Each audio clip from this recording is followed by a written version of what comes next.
Folks, got the old 36 here right behind me. I'm gonna go ahead and start snatching components out, get this water pump out a little easier. Hopefully I don't have to take out anything too extensive. I'm going to take the compressor loose, take the alternator off, take the belt off, this strut bar out, disconnect some coolant lines, and hopefully I can get some access onto that good old leaking water pump.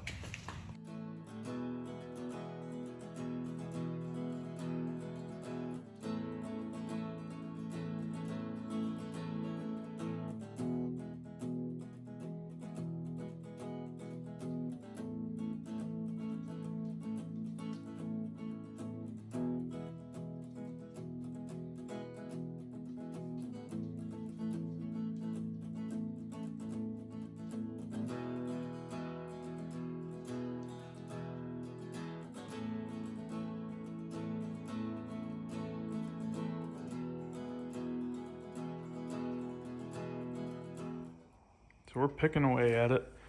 I got a majority of this coolant caught. I just spilt a little bit.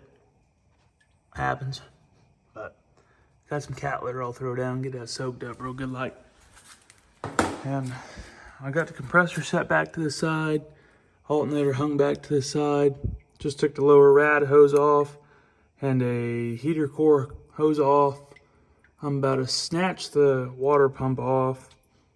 I didn't know this had some aftermarket Razoo jam up deal on it. So I won't be able to pick one up from the local parts store unless they stock one. So we'll find out about that. Might just order it. But I'm going to replace everything in the coolant system. So water pump, this line, both heater core lines, and upper and lower rad hose. Everything on there. All the lines are kind of brittle. GoPro's hollering at me, but we'll get all of this taken care of and get on with it. Typical Uncle Mike camera crew. My GoPro died. Phone just died, but I got the water pump off. Lower radiator, upper radiator hoses, both belts need to be replaced. All this other stuff, I already know what it is. Just got to get it ordered. I haven't touched the 350 in about 6 years, and they are still junk, so I know people love them. They're actually not that bad. I just don't like them. And for the rear, I'm thinking about doing some overload coilover springs. Just a very basic overload shock, more or less. It just has a gas shock with a coil spring on it. And I think that'll be plenty for what he needs. Some chorizo and eggs going on this morning before we get after it. Looking good. Yeah, now she's about ready for some eggs.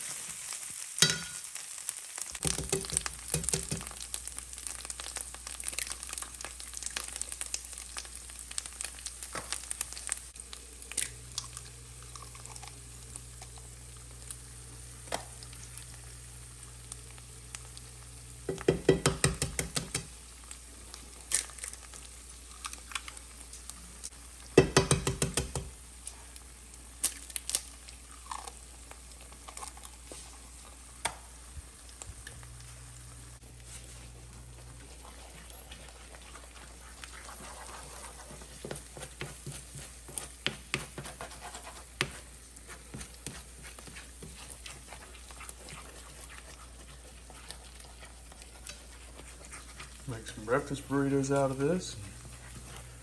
Ain't gonna be too bad. Cut the grass and do some work around the house today. We got all the windows and doors opened up. It's starting to cool off out here. Had a bunch of night lows in the 50s. Very nice. Crack them windows open. Get that fresh, cool air. The bad thing about this chorizo is, man, is it gets that grease all over the cooktop. But it's alright, because it's good stuff.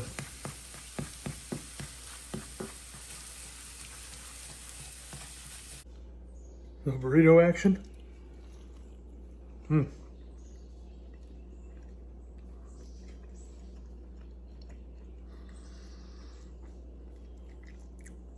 That right there give you the power to work through the day. Good stuff. Good stuff. We are back. A little bit of coolant still on the floor. I ragged up as much as I could, just a small bit left. Shut this trunk here, don't know why that's even open. But just got back from the parts store. Now I've got water pump hoses. Didn't have the belts in stock, ordered them. Didn't have an upper hose in stock. Now I'm gonna have to make these, because these ain't, this is not make, but I'm just gonna have to cut 2 length. I've already got one. I'm just gonna have to cut the length here for the lower hose. Now you can't tell me this ain't the same hose now. Hang on, folks. That's the same hose all day long. Come on. So go ahead, slap this thing back together. Got some gaskets. Not a big deal. When it comes to working on old stuff, don't be surprised when you find some rotten stuff. Both the vacuum line cap and this actual vacuum line both cracked.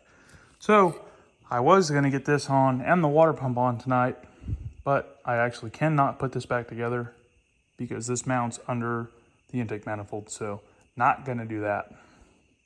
That one I can do, but that one can't. Now, like I said, with most of these parts here, throttle bodies on these things are a trip. Good old tune port right there.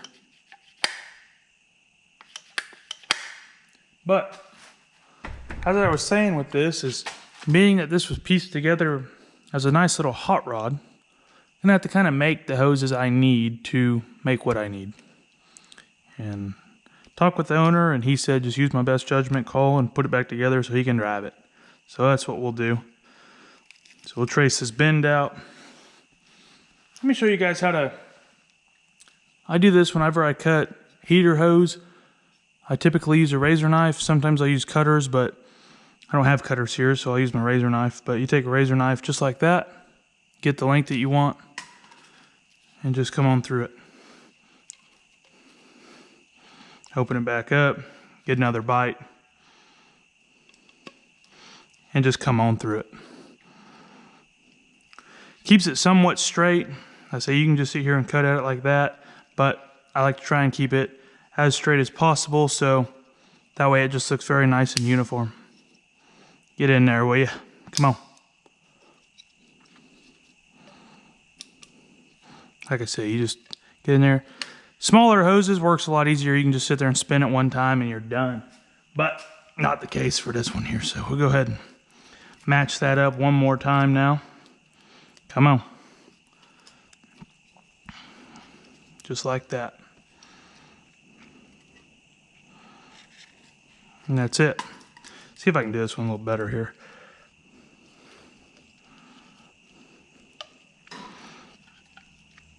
Come on through it. Get on there again. And same thing, following suit. Spit it where you want it. Done deal. Like I said, we making what we need here. That's that line right there if I ain't never seen it before. Let me just go ahead and tell you. Easy day. You spend a lot of time on things like this searching for hoses to fit what they kind of used or what they may have used, because I have no idea. So I'm just I go to the parts store, I go in the back, I look at all their hoses, and I take my hoses in there, and I just find something that either has the bend I need, certain how it's set up the way I need it, and I'll buy it. As long as the hose diameter is the same, inside or IDOD, as long as all that's the same, I'll snatch that up, and I'll bring it back to the house, and I'll make it what I need. So you just kind of got to roll with it as you go. And there's really, I mean, unless you was working on something that was a common swap into a very common platform, and there was a plethora of forms where it was like, oh, I use this hose part number, blah, blah, blah, blah. I just ain't got all that. So you spend a lot of time, well, not really a lot of time, but about an hour just sifting through a parts store's hose rack, looking for every single hose you need, which I finally found all of them, and I've got all of them, but the belts are shot in this thing. Let me show you. Excuse me. Yeah, these belts is shot, so This is a V belt.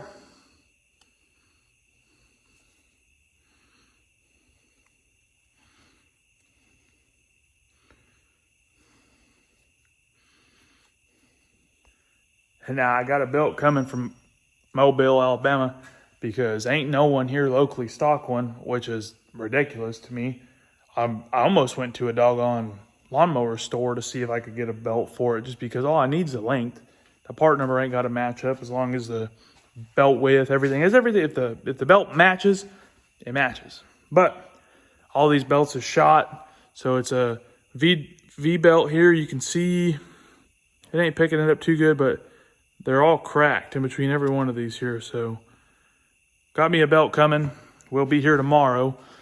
But I'm going to go ahead and bolt everything back in here, close up all of this stuff that I've got tore open, and be able to finish it out. So tomorrow I'll just come over here, slap belt on it, and be done with the coolant system on this car. So I've done the fuel system, and now I'll be doing the coolant system. So easy day.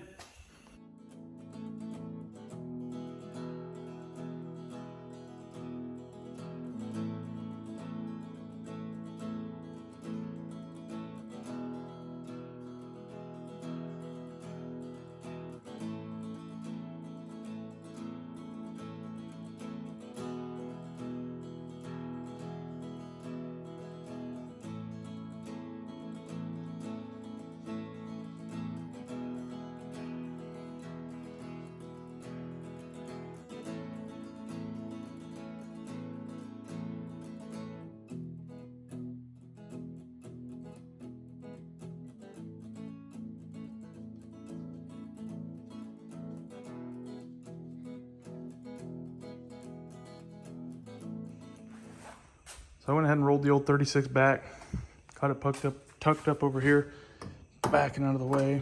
She was topped off on coolant. I forgot to kick the old GoPro on when I was filling it up, but it is what it is. Belts are nice and tight. AC, the whole nine. Got the fuel lines disconnected and reconnected just so I could have clearance to that water pump. Let's see this old girl bark to life again.